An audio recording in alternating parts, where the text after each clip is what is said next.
Hi viewers, எல்லாருக்கும் வணக்கம். நான் தான் உங்கள் கற்கும் படலம் ரத்னகுமார். இந்த கோவிடுக்கு அப்புறம் பார்த்தீங்கன்னா அந்த இன்டர்நெட் அப்புறம் usage of computer mobile phones எல்லாமே நம்மளுக்கு தெரிய வந்துச்சு. அதுலேயும் பர்டிகுலராக ஒரு விஷயம் என்னென்னு பார்த்தீங்கன்னா, இப்போ காலேஜ் ஸ்டூடெண்ட்ஸ் எல்லாருக்குமே ப்ராஜெக்ட் ஒர்க்லாம் இருக்குது. அதே சமயம் உங்கள் அசைன்மெண்ட்லாம் சப்மிட் பண்ணும்போது டாக்குமெண்ட்டில் இல்லை பிடிஎஃப்ல சப்மிட் பண்ணணும். ஸோ அந்த மாதிரி இருக்கும்போது அவங்க எடிட் பண்ணணும், ப்ரெசன்டேஷன் பண்ணும்போது அந்த பவர் பாயிண்ட் யூஸ் பண்ணணும், இப்படிலாம் நிறையா விதம் சொல்லிட்டு வராங்க. ஸோ இதெல்லாம் எப்படி நான் கற்றுக்கிறது அப்படின்னு கேட்டிங்கன்னா, டோன்ட் வரிங்க, நம்ம சேனலில் உங்களுக்கு பார்த்தீங்கன்னா மொபைல்லையே எப்படி இதெல்லாம் க்ரியேட் பண்ணலான்றது சொல்லி தருவேன். அட் சேம் டைம்ஸ் அதே விஷயத்தை லேப்டாப்லையும் சொல்லி தருவேன். ஃபஸ்ட்டு லேப்டாப்பில் சொல்லி தருவேன், நீங்கள் பார்த்து தெரிஞ்சுக்கங்க. அது மூலிமா அதில் என்னென்ன இன்டர்ஃபேஸ், என்னென்ன ஐகான்ஸ்லாம் யூஸ் பண்ண, என்னென்ன டூல்ஸ்லாம் நான் யூஸ் பண்ணுறது தெரிஞ்சிச்சுன்னா ஆட்டோமேட்டிக்காக நீங்கள் என்ன பண்ணலாம், அதே டூல் தான் நான் மொபைல் ஃபோன்ஸ்லையும் யூஸ் பண்ணுறேன். ஆனால் மொபைல் ஃபோன்ஸில் யூஸ் பண்ணும்போது கொஞ்சம் டிஃபிகல்ட் இருக்கும் லேப்டாப் கம்பேர் பண்ணும்போது. ஸோ தட் நீங்கள் ஃபஸ்ட்டு லேப்டாப்பில் லேர்ன் பண்ணிங்கன்னா மொபைல் ஃபோனில் லேர்ன் பண்ணுறதுக்கு ஈஸியாக இருக்கும். ஸோ இந்த மாதிரி ஒவ்வொரு விஷயத்தையும் நான் உங்களுக்கு தெளிவாக சொல்லித்தரேன்.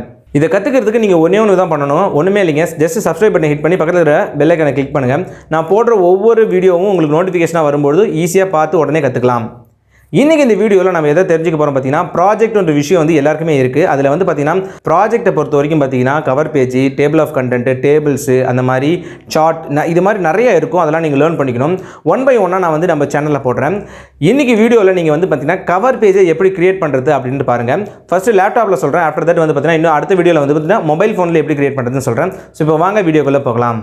இது வரைக்கும் நம்ம சேனலுக்கு சப்ஸ்கிரைப் பண்ணாதவங்க வீடியோக்கு கீழே இருக்கிற சப்ஸ்கிரைப் பட்டனை ஹிட் பண்ணுங்கள். ஹிட் பண்ணி பக்கத்தில் இருக்கிற பெல் ஐக்கானை கிளிக் பண்ணி அதில் ஆல் ப்ரெஸ் பண்ணுங்கள். That's it.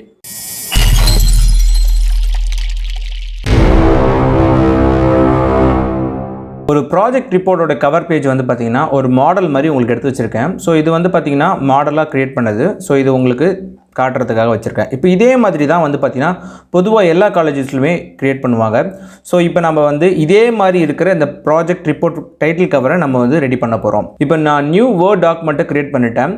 உங்ககிட்ட பார்த்தீங்கன்னா ஆல்ரெடி காலேஜில் உங்கள் ஸ்டாஃப் உங்கள்கிட்ட கொடுத்துருப்பாங்க, உங்கள் ப்ரொஃபஸர் ஒரு பழைய ரெக்கார்ட் கொடுத்துருப்பாங்க. ஸோ அதை பேஸ் பண்ணி நீங்கள் அலைன்மெண்ட்டு டைட்டில் கவர்லாம் ப்ரிப்பேர் பண்ணுங்கள் அப்படின்னு சொல்லியிருப்பாங்க. ஸோ நீங்கள் அதை கையில் வச்சுருப்பீங்க. ஸோ அப்போ கையில் இருக்கும்போது நான் எப்படி எடிட் பண்ண ஸ்டார்ட் பண்ணணும், ஃபர்ஸ்ட் ஆஃப் ஆல் நீங்கள் பார்க்கும்போது பார்த்தீங்கன்னா இந்த இடத்துல உங்களுக்கு கர்சர் பார்த்தீங்கன்னா லெஃப்ட் அலைன்மெண்ட்டில் இருக்கும். ஸோ இதை மிடில் அலைன்மெண்ட் கொண்டு வரதுக்கு மேலே அலைன்மெண்ட்டுக்கு தனியாக ஒரு டேபே இருக்கும். ஸோ இந்த டேப் ஃபுல்லுமே பார்த்தீங்கன்னா அலைன்மெண்ட் சம்மந்தப்பட்டது. அதாவது ஹோம் டேப்பில் ஃபஸ்ட் எடுத்தோடனே பார்த்தீங்கன்னா டெக்ஸ்ட் சம்மந்தப்பட்ட டூல்ஸ் எல்லாமே இருக்கும். ரெண்டாவது பார்த்தீங்கன்னா அலைன்மெண்ட், அதுக்கப்புறம் புல்லட்ஸ், அதுக்கப்புறம் பார்த்தீங்கன்னா ஸ்பேசிங் சம்மந்தப்பட்ட எல்லா விஷயமும் அதுக்கு பக்கத்தில் இருக்கிற ஒரு இன்டர்ஃபேஸில் கொடுத்துருப்பாங்க. இப்போ இந்த அலைன்மெண்ட்டில் பார்த்தீங்கன்னா இது லெஃப்ட் அலைன்மெண்ட்டு, இது மிடில் அலைன்மெண்ட், அதுக்கப்புறம் பார்த்தீங்கன்னா ரைட் அலைன்மெண்ட். மோஸ்ட்லி நம்ம டைட்டில் கவருக்கு மிடில் அலைன்மெண்ட் தான் சூஸ் பண்ணியிருக்கணும். ஸோ மிடில் அலைன்மெண்ட்டை சூஸ் பண்ணுங்கள். அப்படி இல்லைனா நீங்கள் கண்ட்ரோல் இ கூட அழுத்தலாம் அப்படின்னு சொல்லியிருக்காங்க ஷார்ட்கட். அதை பார்த்தாலே உங்களுக்கு தெரிஞ்சிருக்கும். சிம்பிளாக நீங்கள் மவுஸ் எடுத்துன்னு போய்ட்டு இங்கே மிடில் அலைன்மெண்ட் கிளிக் பண்ணுங்கள். நான் மிடில் அலைன்மெண்ட் கிளிக் பண்ண உடனே எனக்கு கர்சர் பார்த்தீங்கன்னா மிடில் வந்துடுச்சு. இப்போ பார்த்தீங்கன்னா டைட்டில் நம்ம டைப் பண்ணணும். டைட்டில் என்னென்னு பார்த்தீங்கன்னா, டைட்டில் டைப் பண்ணுறதுக்கு முன்னாடி அந்த ரிப்போர்ட்டில் எப்படி கொடுத்துருக்காங்களோ அதே மாதிரி நீங்கள் பண்ணணும். ஸோ அந்த ரிப்போர்ட்டில் என்ன கொடுத்துருக்காங்கன்னா ப்ராஜெக்ட் ரிப்போர்ட்னு கொடுத்துருக்காங்க. ஸோ ப்ராஜெக்ட் ரிப்போர்ட் பார்த்தீங்கன்னா நல்லா பாருங்கள். ஸோ இந்த லெட்டருக்கும் ப்ராஜெக்ட் ரிப்போர்ட்டுக்கும் பார்த்தீங்கன்னா வித்தியாசம் இருக்குது. என்னென்னா போல்ட் பண்ணியிருக்காங்க. போல்ட் பண்ணுறதுக்கு நம்ம என்ன பண்ணணும் அப்படின்னு பார்த்தீங்கன்னா, நீங்கள் உங்கள் மவுஸ் பாயிண்ட் எடுத்துகிட்டு போய்ட்டு இந்த இடத்துல போல்ட் சிம்பிள் கொடுத்துருப்பாங்க, அதை கிளிக் பண்ணலாம். அப்படி இல்லைனா ஷார்ட்கட் யூஸ் பண்ணணும்னா கண்ட்ரோல் பியை யூஸ் பண்ணிக்கலாம். ஸோ அதை தான் இங்கே சொல்லியிருக்காங்க. இதெல்லாம் பண்ணுறதுக்கு முன்னாடி ஃபஸ்ட்டு திங் பார்த்தீங்கன்னா, இங்கே பழைய ரிப்போர்ட்டில் என்ன கொடுத்துருக்காங்கன்னா டைம்ஸ் நியூ ரோமன்ஸ்னு இருக்கும். நீங்கள் ஒரு நியூ டாக்குமெண்ட்டை ஓப்பன் பண்ணுறீங்க. ஃபார் எக்ஸாம்பிள் இப்போ நான் நியூ டாக்குமெண்ட் ஓப்பன் பண்ணும்போது பார்த்தீங்கன்னா என்னுடைய ஃபாண்ட் பார்த்தீங்கன்னா கேலிப்ரின்னு இருக்கும். ஸோ இந்த இடத்துல நான் டைம்ஸ் நியூ ரோமன்ஸ் வரைக்கிறதுக்கு ஏரோ மார்க்கை கிளிக் பண்ணிங்கன்னா உங்களுக்கு நிறைய ஃபாண்ட் காட்டும். இதில் போய்ட்டு டைம்ஸ்ன்னு டைப் பண்ணுங்கள். டைம்ஸ்ன்னு டைப் பண்ணோடனே டைம்ஸ் நியூ ரோமன்ஸ் ஆல்ரெடி காட்டும். டக்கு என்டர் எடுத்தீங்கன்னா ஆட்டோமேட்டிக்காக அது பிக் ஆகிடும். ஃபாண்ட் சைஸ் பார்த்தீங்கன்னா 14 இல்லை 16 வைங்க. ஏன்னா நீங்கள் கவர் பேஜ் கொஞ்சம் பெருசாக அழகாக தெரிகிற மாதிரி இருக்கணும். ஸோ அதனால் 14 இல்லை 16 வச்சுக்கலாம். ஓகே, இப்போ ப்ராஜெக்ட் ரிப்போர்ட்னு டைப் பண்ண போகிறேன். ப்ராஜெக்ட் ரிப்போர்ட்னு டைப் பண்ணுறேன். நீங்கள் மோஸ்ட்லி என்ன பண்ணுங்கன்னா ஸ்மால் லெட்டரை யூஸ் பண்ணுங்கள். ஸ்மால் லெட்டர் யூஸ் பண்ணும்போது ஏதாவது ஸ்பெல்லிங் மிஸ்டேக் இருந்தால் அது கரெக்ட் ஆகும். ஆஃப்டர் தட் நீங்கள் கேப் லெட்டராக மாற்றலாம். ஃபார் எக்ஸாம்பிள் பார்த்தீங்கன்னா ப்ராஜெக்ட் ரிப்போர்ட்னு சொல்லிட்டு நான் டைப் பண்ணிட்டேன். இதை நான் கேப் லெட்டராக மாற்றுறது என்ன பண்ணுறேன், செலக்ட் பண்ணுறேன். செலக்ட் பண்ணிவிட்டு இந்த டெக்ஸ்ட்டை அலைன்மெண்ட் பண்ணுறதுக்கு டூல்ஸ் இருக்குல்ல, அதில் பார்த்தீங்கன்னா இந்த இடத்துல ஏஏ பக்கத்தில் ஒரு சின்ன ஏரோ மார்க், அதுதான் பார்த்தீங்கன்னா ட்ராப் டவுன். அதை கிளிக் பண்ணுங்கள். கிளிக் பண்ணிங்கன்னா உங்களுக்கு அப்பர் கேஸ்ன்னு இருக்கும். ஸோ அப்பர் கேஸ்ன்னு சூஸ் பண்ணனா ஆட்டோமேட்டிக்காக எனக்கு எல்லாமே பார்த்தீங்கன்னா கேப்ஸ் லெட்டராக வந்துடும். நீங்கள் எப்பயுமே ஸ்மால் லெட்டரில் டைப் பண்ண ட்ரை பண்ணுங்கள். அப்போ தான் பார்த்தீங்கன்னா ஏதாவது ஸ்பெல்லிங் மிஸ்டேக் இருக்குதுன்னா, ஃபார் எக்ஸாம்பிள் இப்போ பாருங்கள், இப்போ ப்ராஜெக்ட் ரிப்போர்ட்னு இருக்குது. இப்போ நான் என்ன பண்ணுறேன்னா சியை எடுத்துட்டேன். ஆட்டோமேட்டிக்காக எனக்கு வந்து இந்த ரெட் லைன் மார்க் காட்டுது. அப்படின்னா என்ன அர்த்தம்னா இங்கிலீஷில் ப்ராஜெக்ட் சம்திங் ஏதோ டைப் பண்ணியிருக்கேன், அது தப்பாக இருக்குது, இதை கரெக்டாக மாற்றுங்கன்னு சொல்லுது. ஸோ ரைட் கிளிக் பண்ணி நான் ப்ராஜெக்ட் மாற்றிக்கலாம். இப்போ ரைட் கிளிக் பண்ணுறேன். ரைட் கிளிக் பண்ணோடனே எனக்கு ப்ராஜெக்ட்னு வருது. சிம்பிளாக இதேமாதிரி மாற்றிக்கலாம். ஸோ நீங்கள் என்ன பண்ணுங்கள், செலக்ட் பண்ணுங்கள், டாப்பில் போய்ட்டு இந்த அப்பர் கேஸ் சூஸ் பண்ணுங்கள். இப்போ ப்ராஜெக்ட் ரிப்போர்ட் நான் டைப் பண்ணிட்டேன். பட் ஆனால் இதுக்கு போல்ட் லெட்டரில் வேணும். ஆல்ரெடி என்ன சொன்னேன், ஒன்று நீங்கள் இங்கே போய்ட்டு பிஏ கிளிக் பண்ணலாம், அப்படி இல்லைனா கண்ட்ரோல் ப்ளஸ் பிஏ நான் கிளிக் பண்ணுறேன். கண்ட்ரோல் எடுத்துக்கிட்டு பிஏ கிளிக் பண்ணுறேன். எனக்கு வந்து போல்டு ஆயிடுச்சு. தென் நெக்ஸ்ட்டு ப்ராஜெக்ட் ரிப்போர்ட் எதில் நான் இப்போ என் டைட்டில் பண்ணோம், study on how to prepare cover page for project. Okay, so இதில் வந்து பார்த்தீங்கன்னா சில பேர் என்ன பண்ணுவாங்கன்னா விருப்பப்படுவாங்க ஃபஸ்ட் லெட்டர் எல்லாமே வந்து கேப் லெட்டரில் இருக்கணும். அந்த மாதிரினா எப்படி பண்ணுறதுன்னா, இப்போ நீங்கள் வந்து ஸ்மால் லெட்டர்லாம் டைப் பண்ணியிருக்கீங்க, சில வார்த்தை கேப் லெட்டர் இருக்கும். நான் எல்லாமே செலக்ட் பண்ணுறேன். அதேமாதிரி நீங்கள் வந்து அந்த ஏஏ பக்கத்தில் இருக்கிற அந்த ட்ராப் டவுனை கிளிக் பண்ணுங்கள். கிளிக் பண்ணும்போது கேபிட்டலைஸ் ஈச் வேர்டுன்னு கேட்டிருக்கும். அதை கிளிக் பண்ணுறது மூலிமா அந்த ஃபஸ்ட்டு வேர்டு மட்டுமே உங்களுக்கு வந்து பார்த்தீங்கன்னா கேப்ஸாக மாறும். ஃபார் எக்ஸாம்பிள் நான் கிளிக் பண்ணுறேன்.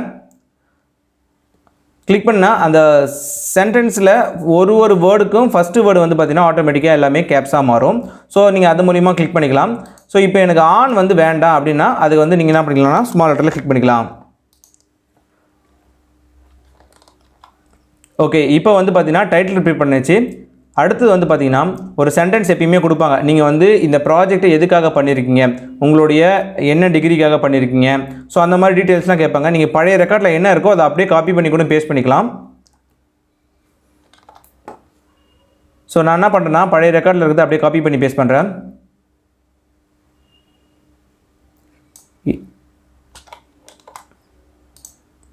ஸோ இங்கே என்ட்ரு எழுதிங்க, என்ட்ரு எழுதிட்டு பேஸ்ட் கொடுக்குறேன்.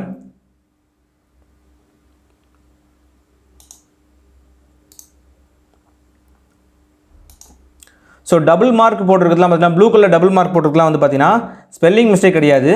அந்த மாதிரி இருக்கிற அந்த வேர்ட்ஸுக்கு நீங்கள் வந்து ஃபஸ்ட் லெட்டர் கேப் லெட்டர் போடக்கூடாதுன்றதுக்காக அது காட்டுது. அதே சமயம் இந்த மாதிரி ரெட் மார்க் போட்டிருக்க இடத்துல நீங்கள் என்ன பண்ணணும்னா எப்பவுமே செக் பண்ணணும். ரைட் கிளிக் பண்ணி செக் பண்ணுங்கள்.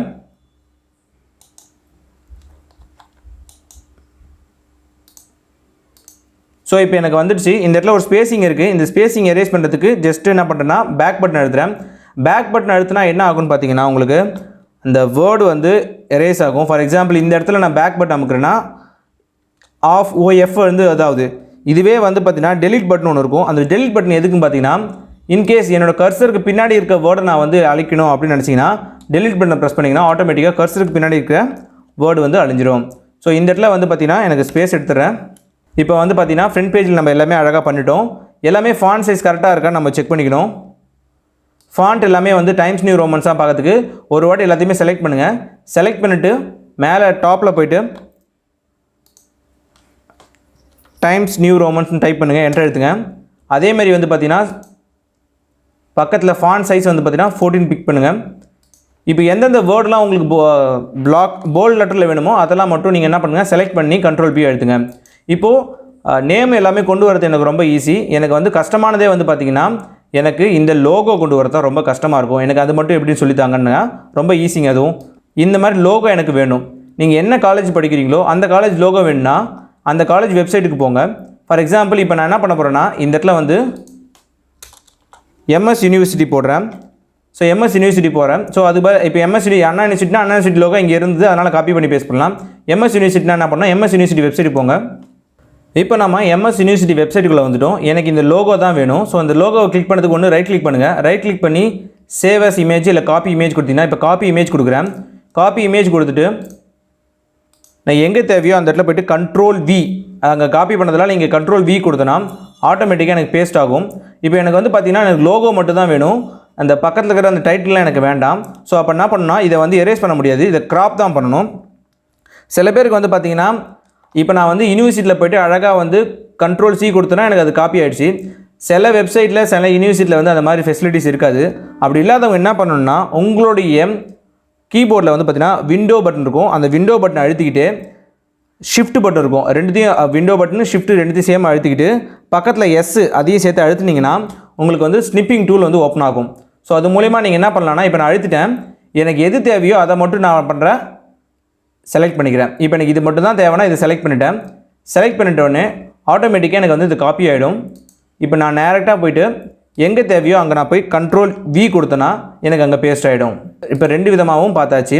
ஃபஸ்ட்டாக நான் வந்து பார்த்தீங்கன்னா யூனிவர்சிட்டியில் போய்ட்டு காப்பி பண்ண சொன்னேன். இப்போ காப்பி பண்ணும்போது எனக்கு வந்து இந்த வேர்ட்லாம் வந்திருக்கு. எனக்கு இதெல்லாம் வேணாம், வெறும் லோகோ தான் வேணும்னா இப்போ க்ராப் பண்ணணும். க்ராப் பண்ணுறது என்ன பண்ணணும்னா அதை செலக்ட் பண்ணிவிட்டு மேலே டாப்பில் வந்து பார்த்தீங்கன்னா ஃபார்மேட்னு சொல்லிட்டு ஒரு டேப் இருக்கும். ஸோ அதை கிளிக் பண்ணுங்கள். ஸோ அதை கிளிக் பண்ணிங்கன்னா ஆட்டோமேட்டிக்காக உங்களுக்கு வந்து பார்த்தீங்கன்னா க்ராப் ஆப்ஷன் கொடுத்துருவாங்க. லாஸ்ட்டில் க்ராப் ஆப்ஷன் இருக்குது. ஸோ இதை நான் கிளிக் பண்ணுறேன். இதை கிளிக் பண்ண உடனே வந்து பார்த்தீங்கன்னா எனக்கு வந்து இந்த மாதிரி பிளாக்கை வந்துடும். ஸோ இதை அட்ஜஸ்ட் பண்ணுறது மூலிமா எனக்கு எந்த பார்ட் வேணுமோ அதை மட்டும் நான் செலக்ட் பண்ணிக்கலாம். ஸோ எனக்கு வந்து பார்த்திங்கன்னா எனக்கு இது மட்டும்தான் வேணும் அப்படின்றத நான் செலக்ட் பண்ணிட்டேன். செலக்ட் பண்ணதுக்கப்புறம் மேலே திருப்பி க்ராப்பை கிளிக் பண்ணால் ஆட்டோமேட்டிக்காக எனக்கு போயிடும். ஸோ இப்போ வந்து பார்த்திங்கன்னா ரெண்டுத்துக்கும் டிஃப்ரென்ஸ் தெரியும். ஒன்று கிளியராகவும் ஒன்று பிளர்ராகவும் இருக்குது. ஸோ கிளியராக இருக்கிறத எடுத்துகிட்டு பிளர்ராக இருக்கிறத நான் டெலிட் பண்ணுறேன். இப்போது இதை டெலிட் பண்ணிட்டேன். That's it. இப்போ வந்து பார்த்திங்கன்னா ஒரு கவர் பேஜை அழகாக க்ரியேட் பண்ணிட்டோம். ஜஸ்ட்டு நீங்கள் வந்து சென்ட்ரல் அலைன்மெண்ட் பண்ணணும், போல்டு, அதுக்கப்புறம் வந்து உங்களுடைய ஃபாண்ட்டை மாற்றணும், ஃபாண்ட் சைஸை மாற்றணும். மற்றபடி வந்து பார்த்தீங்கன்னா என்ட்ரு எழுத்து மூலிமா உங்களுக்கு வந்து இது மாதிரி வந்துடும். இன்கேஸ் உங்களுக்கு ஸ்பேசிங்கில் ஏதாவது ப்ராப்ளம் இருந்ததுன்னா அதை நீங்கள் சேஞ்ச் பண்ணிக்கலாம். ஸ்பேசிங்கை பற்றி டீட்டெயிலாக நான் நெக்ஸ்ட் வீடியோவில் வந்து பார்த்தீங்கன்னா, ஏன்னா ஸ்பேசிங்கும் அலைன்மெண்ட் பற்றி இப்போ ஏன் போடுறேன்னா, கண்டென்ட் ரெடி பண்ணுறீங்களா, அந்த கண்டென்ட் ரெடி பண்ணும்போது நிறைய பேர் தப்பு பண்ணுறீங்க, காப்பி பண்ணி பேஸ்ட் பண்ணும்போது. அந்த டைமில் என்னென்ன டிஃபிகல்ட்டிஸ்லாம் இருக்கும் அதெல்லாம் நீங்கள் எப்படி வந்து சால்வ் பண்ணலான்றதை நெக்ஸ்ட் வீடியோவில் பார்க்கலாம். இப்போ நீங்கள் கவர் பேஜை ஓரளவுக்கு பண்ண தெரிஞ்சிருக்கும்னு நினைக்கிறேன். இது 2-3 நாள் ட்ரை பண்ணி பாருங்கள், ஆட்டோமேட்டிக்காக உங்களுக்கு வந்து ஈஸியாக வந்துடும். So until this is bye from Ratnakumar. Thank you.